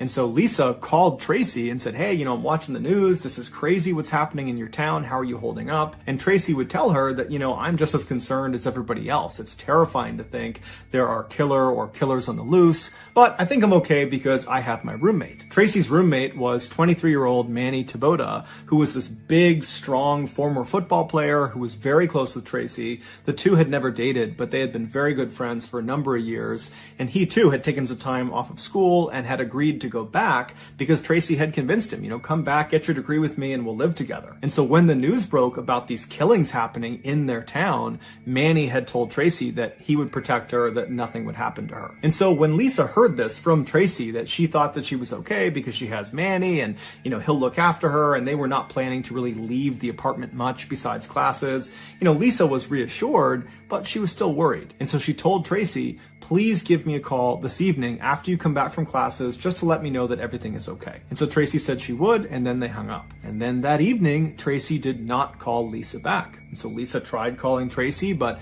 no one picked up. And so that night, Lisa went to bed. She was very worried, but she went to sleep. And then early the next morning, which was Tuesday morning, she tried calling Tracy again, but there was no answer. And so Lisa reached out to a mutual friend of theirs that lived in the same apartment complex in Gainesville. His name was Tommy. And so she asked Tommy, can you please go over to Tracy's apartment and make sure she and Manny are okay? And so Tommy said, no problem. I'll give you a call from Tracy's landline once I talk to her. And so about 5 minutes later, Tracy got a call. She picked it up, and it was Tommy calling from Tracy's landline, and he was just screaming. When the police arrived at Tracy's apartment, they found Tracy in her bedroom, and like the other victims, she had no clothes on. She was positioned on the side of the bed in a very suggestive, lewd position. She had been stabbed to death, and it would turn out she had been sexually assaulted. And then down the hall from Tracy, they found Manny. He was in his bed, and he too had been stabbed to death, except he had his clothes on, and he was not positioned in a suggestive position. He had kind of died wherever he was, and that was the position they found him in. The forensics team, when they processed the scene, they found markings on the outside of the back sliding door where it looked like someone had used a screwdriver to pop open the door, and then on Tracy's wrists, they found that residue from duct tape, but there was no duct tape. It had been removed. At this point, to the police, it was undeniable that they were up against a serial killer or killers. And when the news broke that there was now a fourth and fifth victim, and they were both college students, and one of them was now this big strapping man that apparently was taken down just as easily as these other four petite women, this threw Gainesville into an absolute state of pandemonium. Suddenly, it felt like no one could protect them. The people in Gainesville, they were fair game. It didn't matter that police were out in force in the streets, and you had people walking around with guns and baseball bats and mace, and you had people locking their doors and sleeping in groups. It was like no measures were actually stopping these killings from happening. Whoever was doing it was killing with impunity. And so that day, Tuesday, you had hundreds and hundreds of students from the University of Florida just leaving the school who just didn't come back. And as for the police, they called in the FBI and the National Guard. And so by that night, Tuesday night, there were literally hundreds of officers and state police officers all over the place. There were helicopters overhead, both police helicopters and news helicopters with spotlights. They had National Guard military-style trucks all over the place. And so Gainesville was really at the highest alert you could possibly be on. But even still, the people of Gainesville, they were not going to feel safe until the police made an arrest. And the next day, just 24 hours after Tracy and Manny had been found, the police did just that. After receiving dozens and dozens of tips about one particular individual, they were able to arrest 19-year-old Ed Humphreys, who was a freshman at the University of Florida. They arrested him for domestic abuse because he had actually struck his grandmother in the face. And so they pick him up for domestic abuse, but they set his bail at a whopping $1 million, which is way higher than you would normally expect for a domestic abuse charge. But this was a unique circumstance where he was being arrested for one thing, but really he was being looked at as the suspect of these 5 homicides. And so the police really needed him to stay behind bars. And this massive bail, that did that. He had no way to pay it. And so while Ed was behind bars, the police began investigating him, and they found there was a lot of reasons to believe he was the serial killer. He had shown he was willing to be violent because, after all, he punched his grandmother in the face, and people that knew him said he was totally mentally unstable and that he hated women and that he would walk around with a knife on his belt basically all the time. And at night, he was known to walk around the forests of Gainesville. There were these very thick forests that kind of butted up against the University of Florida. And he would walk through the forest at night, which put him very close to the different apartment buildings where all the victims were found. And on top of all that, Ed Humphreys just looked like what you would imagine a serial killer would look like. He had all these deep scars all over his face, and his eyes looked totally hollow, like he was permanently on drugs, and he was seen smiling at the cameras when he was led in and out of the courtroom. And to make him even more suspicious, as soon as he was arrested, the attack stopped. There were no more slayings in Gainesville. And so naturally, the country believed Ed was the guy. Basically, everyone thought Ed was the guy. But it came back that his blood type was type A, and the killer or killer's blood type, the blood that had been found at the various crime scenes, was type B. Now, this did not clear Ed of guilt because people believed there was a chance that, he could have been involved in some way. Perhaps he had an accomplice or multiple accomplices. But when this news broke, pretty much everybody was back on edge because clearly there's at least one or more killers that are still on the loose. Shortly after this blood type discrepancy presented itself, the FBI approached the Gainesville police and said, hey, why don't you use our VCAP program? VCAP stands for Violent Crime Apprehension Program. And what it was this computer program where it allowed investigators to input details of their crime they were investigating. And when they submitted it, it would be compared against this huge database of other crimes in the country. And if there were any similarities with any other crime, those similar crimes would get popped on screen. And so when the Gainesville police input the information from these 5 student slayings in Gainesville, the computer program spit out a single match. It was from an unsolved triple homicide in 1989 in Shreveport, Louisiana, which is a town located about 800 miles to the northwest of Gainesville. Shreveport, back in the late 1980s, was considered so safe by its residents that many of them didn't lock their front doors and they would leave their car keys just sitting on their front dash. But in 1989, that would all change. On Friday, November 3rd of that year, 8-year-old Sean Grissom was dropped off at his grandfather's house in Shreveport. He was there to celebrate his 8th birthday. And so his grandfather was this 56-year-old man named Tom who was divorced, and he was getting ready to retire soon, and he was also trying to spend more time with his grandson. And so he was very excited about having Sean over. Also staying at this house with Sean and his grandfather was Sean's aunt, 24-year-old Julie Grissom, who was a college student. She was attending Louisiana State University in Shreveport. When Sean was dropped off by his mother at his grandfather's house, the grandfather, Tom, yelled out to the boy's mother and said, I'll have him back by Monday. I'll drop him off, see you later.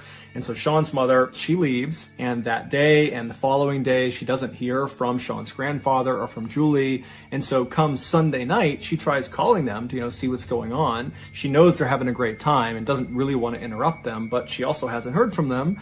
But they don't pick up. She convinces herself that everything is just fine, that I'm sure there's an explanation, and so she ends up going to bed. And so the next morning, Monday morning, when Sean is supposed to be dropped off early enough that she can take him to school, when he doesn't show up, the mother calls the grandfather back and tries to get in touch and figure out what's going on, but she can't get in touch with him. And so she's telling herself that, okay, well, his grandfather must have just dropped him off at school. And so the mother calls Sean's school, and the school says, no, we have not seen Sean today, and we haven't heard from him, so we don't know what's going on. And so now Sean's mother is terrified. She calls the police, and the police actually get in touch with the neighbor of Tom Grissom, and they ask this neighbor, hey, can you go next door and just make sure Tom and Sean and Julie are okay? And so this neighbor says, no problem. They leave their house, and immediately they notice, as they're looking at Tom's house, that the two cars in the driveway had not left since Friday. It was just something the neighbor noticed. And then they also noticed that there were two newspapers at the end of the driveway. It was the Monday and Sunday paper. And they knew Tom always read the newspaper. And so the idea that he would just leave them sitting at the end of the driveway, that didn't really add up. And so the neighbor walks around to the front door, and they notice there are lights on inside, and they knock on the front door, but there's no answer. They try the front door, but it's locked. And so they end up going around to the very back of the house, and they're able to get into the house through the garage. And then through the garage, they open another door that leads into the main part of the house. And this neighbor, they immediately see on the ground towards the back door near the kitchen is Tom. He's laying on the ground, and he's obviously deceased. And so this neighbor, they run out, they call the police. The police come back over. They go inside the house, and sure enough, they find Tom Grissom has been stabbed to death. He's laying on the ground near the back door. They find Sean Grissom, the 8-year-old. He's slouched over on the couch in front of the TV, and he's been stabbed to death as well. And then upstairs, they found 24-year-old Julie, the aunt, and she was positioned on the edge of the bed in this very suggestive way. She had no clothes on, and she had been stabbed to death, and it would later be determined she had also been sexually assaulted before she was killed. And they also discovered there's vinegar on her body, as if whoever's done this has attempted to clean her with vinegar. There was no sign of a robbery in the house or ransacking in the house. There was no sign of forced entry. Overall, the investigators said this was a very neat crime scene, as if whoever did this had done this with great intentionality. And so after kind of going through the crime scene, the police really didn't have any leads to go off of. And so this crime went unsolved. And so as these Gainesville police are looking at this report in this VCAP computer system, and they're reading about this unsolved triple homicide, all they can think about is how unbelievably similar the crime scene was to all the crime scenes of the student slayings. Specifically, that Julie had been arranged in this kind of suggestive pose like the other female victims in Gainesville. And on top of that, it was determined that the blood type of the killer in Shreveport was type B, same as the killer or killers in Gainesville. So there was a match in the blood type. Somehow, after this discovery through this VCAP program, the media found out about this Shreveport unsolved triple homicide and how apparently it was incredibly similar to all these slayings that have taken place in Gainesville. And so before long, that was all every news network all over the United States was talking about.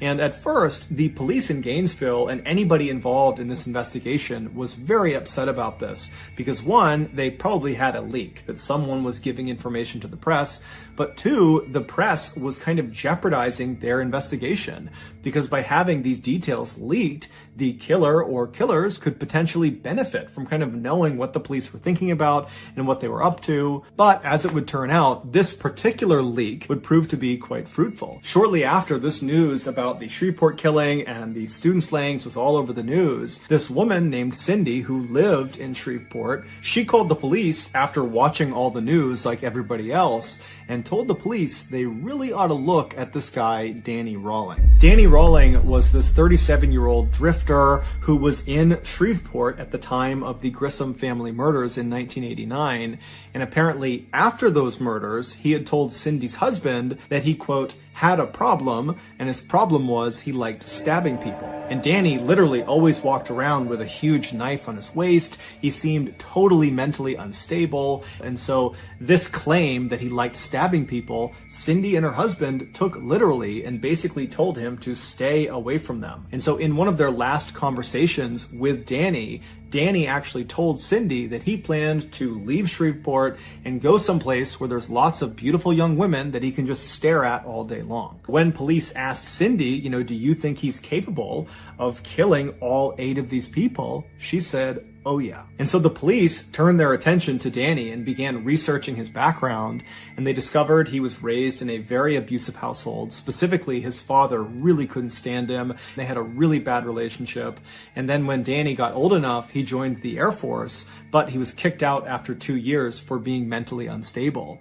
And once he was discharged, he began the string of armed robberies in the 1980s, and he eventually got caught and spent the bulk of the 1980s in prison. And then in 1989, when he got out of prison, he came back to Shreveport and moved in with his parents. Now, this was not a happy homecoming. His parents did not want him living with them, but Danny kind of forced the issue. He had nowhere else to go, and so he wound up living there. And as it happened, they lived less than a half-mile away from the Grissom family home. 6 months after the Grissom family was murdered, and 3 months before the Gainesville student slayings had begun, Danny gets in this huge fight with his father, where his father actually draws a pistol and forces Danny to leave the house and tells him to never come back. And so Danny, he runs out of the house and he gets his gun from his vehicle, comes back inside his house and shoots his father point blank in the head and then in the stomach before fleeing the scene. His father would amazingly survive this attack despite some pretty significant damage to his head, and he would tell the police, and before long there was a warrant for Danny's arrest for attempted murder. But when they went to go arrest him, he was gone. They had no idea where he went. And so as the Gainesville police are looking at Danny's criminal record, they're starting to say to themselves that this guy looks really interesting. He does seem like he could be the serial killer we're looking for. And so as they continue to dig deeper and deeper, one of the Gainesville police officers suddenly thinks of something. There was this unsolved armed robbery of this bank in Gainesville that happened the same week where all 5 of the students had been killed. A lone masked gunman walked into this bank in broad daylight and demanded money from the teller, and the teller, who thought on their feet, gave him the cash, but it was the type that was booby-trapped with dye packets, meaning if this robber tried to tamper with the money at all, it would detonate, sending dye all over them and kind of making it obvious that this money had been stolen. But the robber doesn't see this. He takes the bag of cash, he leaves the bank and manages to flee and go into the forest before the police show up. And so the police ultimately, they go and search the forest and they find this campsite deep in the woods. And at this campsite, which is abandoned, they don't find the person who robbed the bank, but at this campsite, they find the bag that has the money inside of it, and the dye packet has been activated. So clearly the robber had tried to fiddle with it, and then when it detonated, they had taken off and left the money. And then also at this campsite, near this duffel bag full of ruined money, was a screwdriver, a gun, and an audio recorder. Now, at the time, the police that were seeing this, they were part of this huge effort in Gainesville to stop any more attacks on students and catch the killer or killers. That was all they were thinking about. And so when they didn't immediately catch this robber, they kind of said, you know what? This is a lower priority item than what we're dealing with this loose serial killer or killers.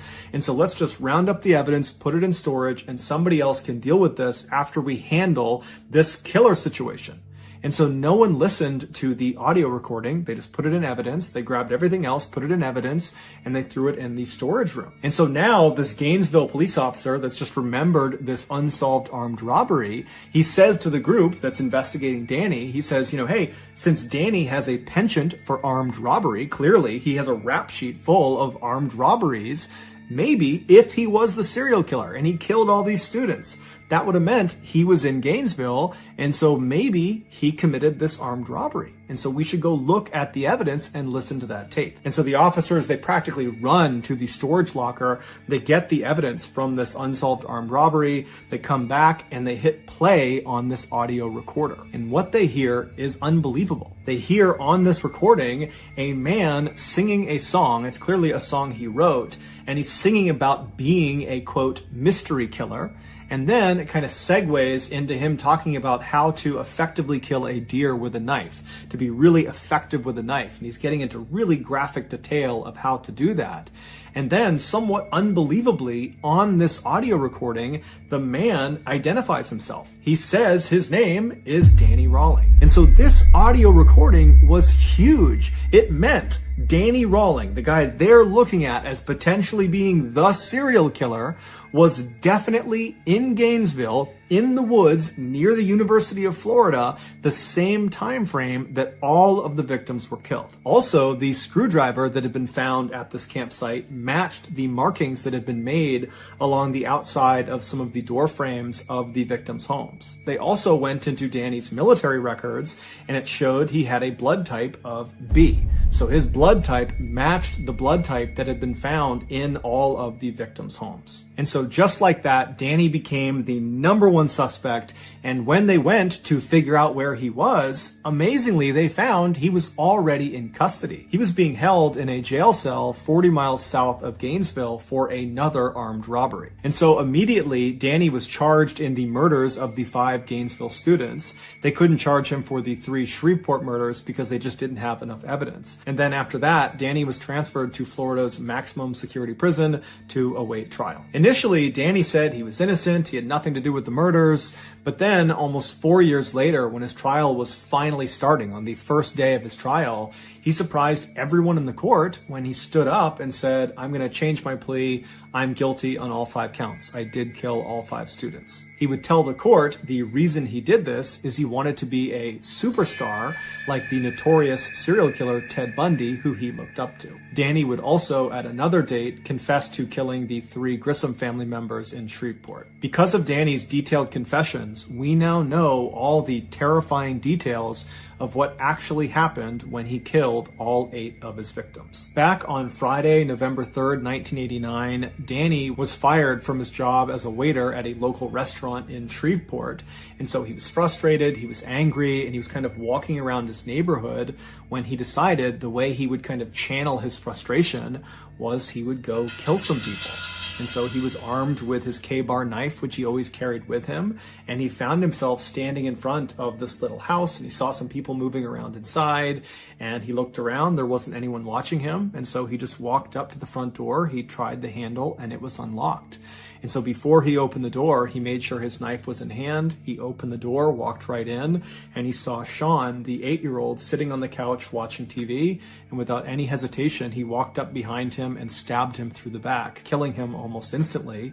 And then Danny walked into the kitchen where he found Tom, the grandfather, who was making steaks out on the back grill. And so he was going back and forth between the kitchen and the grill, kind of getting ready for dinner. And at some point, when Tom came back into the house and was holding steaks in his hand, Danny leapt out and stabbed him, and even though Tom put up a fight, he was very quickly subdued as well. And then after that, Danny made his way upstairs where Julie was, that was Sean's aunt, and she was getting ready for a wedding she was going to attend that night for one of her friends. And so she had just gotten out of her shower, and she was getting ready to put on this red dress she had picked out, and Danny walked into her room, and she most likely saw him, at which point Danny would have told her what he had just done to her loved ones downstairs, and he threatened her with the knife and said, "If you don't listen to me, I'm going to do the same thing to you." And because she was terrified, she listened to him, and so he immobilized her, and then he sexually assaulted her, and then he stabbed her to death. Afterwards, he cuts the tape off of her wrists and puts the tape in his pocket, and then he lays her out on her back on her bed, and then he goes downstairs and gets some vinegar and uses the vinegar to attempt to clean her body, to destroy any evidence he might have left behind.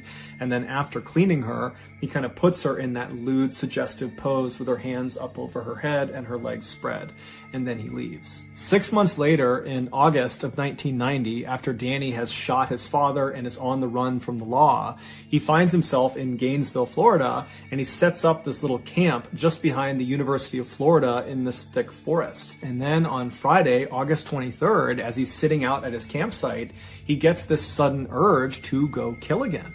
And so he waits for it to get dark out, and then he gets out his audio recorder and he records himself alluding to this murder he's about to go perpetrate. Well, let me sign off for a little bit. I got something I gotta do. Then, armed with a pistol, a screwdriver, and his K-bar knife, he left his campsite and walked in the darkness in the forest about a mile away until he was looking from inside the forest out towards this 3-story white apartment building. And it's believed that within the last 24 hours, he had been in that area and he had seen 2 young girls go in and out of this apartment building. And that was all he needed to determine who his victims were going to be. And so those victims were Christine Powell and Sonia Larson. And so when he was standing in front of their apartment building, he eventually strode out of the forest. He walked up to that access door that led him into that stairwell. He made his way up to the door of Christine and Sonia, and he used his screwdriver to pop the door open. He went inside and shut the door behind him and walked into the living room, and he found Christine was sleeping on the couch. And so he left her be. He didn't touch her. He went upstairs and he found Sonia sleeping on her bed. And so as he's standing there, realizing that he has these 2 girls, he needs to make a decision about which one he's going to kill first and which one he's going to sexually assault. And so as he's standing there looking over Sonia's bed, he decides he's going to kill Sonia and then he's going to sexually assault Christine. And so very casually, he walks into Sonia's room. She's fast asleep. She's on her back, and he pulls out a piece of duct tape, and he gets the duct tape in one hand and he pulls his knife out in the other, and he presses the duct tape over her mouth, which wakes her up, and then he drives the knife into her chest. And so Sonia would put up a pretty incredible fight, but ultimately she would succumb to her injuries. And then after she was dead, Danny just left her where she was, and he went downstairs and he found Christine was still asleep on the couch. She had not woken up from the commotion upstairs. And so he walked right in front of her, and standing over her with his knife, he kind of nudged her awake. And when she woke up, he had a piece of tape, he put it over her mouth, and he told her to be quiet and held up the knife and told her that I just killed your roommate, and if you don't listen to what I'm going to say, I'm going to kill you too. And so naturally, she complied to what he wanted. And so she let her wrists be tied, and then at that point, he cut her clothes off, he sexually assaulted her, and then he stabbed her to death. And so after she was dead on the ground, he went and got that towel and that soap, and he began cleaning Christine's body to try to remove any evidence he might have left behind. And then he cut the duct tape off of her wrist and removed the duct tape from her mouth and put those in his pocket. And then he positioned her in that kind of lewd, suggestive position that she was found in. And then Danny went back upstairs and cut the clothes off of Sonia and then positioned her on the side of the bed in a suggestive position as well. And then Danny leaves the apartment. So he goes back into the woods. He walks in the wood line back to his campsite. But when he got there, he was just too jacked up. He was too excited from what he had just done that he just couldn't control himself. All he wanted to do was go out and kill again. And so he managed to sit at his campsite for a total of 8 hours before he couldn't help it any longer. He had to go back out and find another victim. And so his next victim, he decided, would be this woman he just happened to see a couple of days ago. He was walking down the road near this row of apartments near the school, and he looked into one of them, and he just saw there was this girl in this apartment, and he just thought for a second, I bet she lives alone there. But that was the entire interaction. He didn't know this person. He was just kind of guessing that she might be alone in there. And so here he is in the forest after killing these 2 teens. And he's like, okay, I'm going to go back to that apartment because I think that woman is alone. And that woman would be Krista Hoyt. And so in the early morning hours of Saturday, August 24th, Danny leaves his campsite with his screwdriver, his gun, and his K-bar knife, and he walks about a half mile away from his campsite until he's still in the woods, but he's looking out at the back of Krista's apartment. And then at some point, he walks out of the forest, he walks right up over her fence and gets up to her back sliding door. He uses his screwdriver to pop the sliding door open. He slides it open, he steps inside, and he finds out that Krista is actually not in her apartment. There's no one in her apartment. But instead of leaving and finding another victim, he decides he'll just wait for Krista. And so he shuts the sliding back door and he goes into her bedroom closet and shuts the closet and then just waits. And he stays in her closet for several hours until around 11 a.m. that morning. Krista comes home, and when she was in the house, he waited a little bit longer to make sure she didn't know he was there. And then at some point, he kind of slipped out of the closet, snuck up behind her, and put her in a chokehold.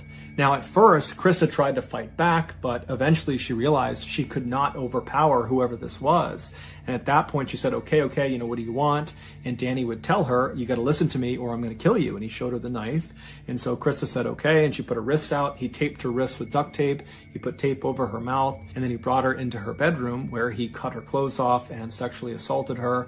And then afterwards, he stabbed her to death. Once she was dead, he cut the duct tape off of her wrists and pulled the duct tape off of her mouth and put that duct tape in his pocket.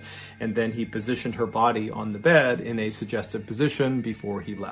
When he got back to his campsite, he realized he had accidentally left his wallet in Krista's apartment. And so, calm as can be, he walked back through the forest, right back into Krista's apartment. He found his wallet and he was about to leave when he thought to himself, well, wait a minute, I should mutilate her body. And so he pulled Krista's body off of the bed and using his knife, he decapitated her. He put her head up on the shelf next to the bed, and then he repositioned her body on the edge of the bed, making it seem like she was kind of hunched over, looking out the back door. And then before he left, he reached up and twisted her decapitated head and made it seem like it was looking down at the rest of her body. 48 hours later, on the evening of Monday, August 27th, Danny was back at his campsite out in the woods, and he suddenly got the urge to go kill again. And so he stood up, he grabbed his knife, his screwdriver, and his gun, and he walked away from camp, made it about a mile through the woods until he was standing still in the forest, looking out at this big apartment complex that was very commonly occupied by college students. And so at some point, he leaves the forest and walks up to the first apartment he sees. He has no idea who's going to be in there, and he goes up to their sliding back glass door. He gets his screwdriver out and he pops it open. He slides the door open, he steps inside, and the first thing he sees is Manny Taboda, this big, strong former football player who's laying in his bed. And Danny just walks over and starts stabbing him, and Manny wakes up and puts up one heck of a fight, but ultimately Danny is able to overpower him and kills him. While Danny was stabbing Manny, the other resident inside of this apartment, 23-year-old Tracy Paulus, she was in the shower, and so she gets out of the shower and she hears all this commotion down the hall, and so she steps into the hall and she looks into Manny's room and she sees Danny on top of him stabbing him. And so Danny looks back, he sees Tracy, Tracy screams, she runs down the hall into her bedroom, she slams the door behind her, she locks it, and then she leans up against the door to try to keep it shut. Meanwhile, Danny just continues to stab Manny until Manny is dead. And then Danny stands up and he just walks down the hall, calm as can be. He gets to the bedroom door where he knows Tracy is. She's trapped, she can't go anywhere, and he begins to smash the door down. He's ramming it with his shoulder, he's kicking it over and over again, and Tracy's screaming for him to stop, but eventually he manages to just kick the door down. And as soon as he's inside the room, Tracy kind of stands back and she says to Danny, "Are you the one?" And Danny looks at her and says, "Yes, I am the one." And then he threatened her with the knife and said, "I'll kill you just like the guy down the hall unless you listen to me." And so Tracy listened. She got her wrists bound and her face bound. And then Danny cut the clothes off of her and then sexually assaulted her. And then he stabbed her to death. And then after she was dead, he cut the duct tape off of her wrists and removed the duct tape from her mouth and then positioned her body in a suggestive sexual position on the edge of the bed, and then he left. Later that day, Danny would rob that bank in Gainesville, and then 1 month later, Danny would be arrested for a botched armed robbery 40 miles south of Gainesville, and then while he was in prison, he would find out he was being charged with the 5 murders in Gainesville. 16 years later, at 6 p.m. on October 25th, 2006, Danny Rawling was led into the execution chamber in Florida State Prison. He offered no apology to the family members of his victims that were on the other side of the glass. Instead, Danny just sang a religious hymn to himself in order to comfort himself. And then 13 minutes later, Danny was pronounced dead. He was executed via lethal injection.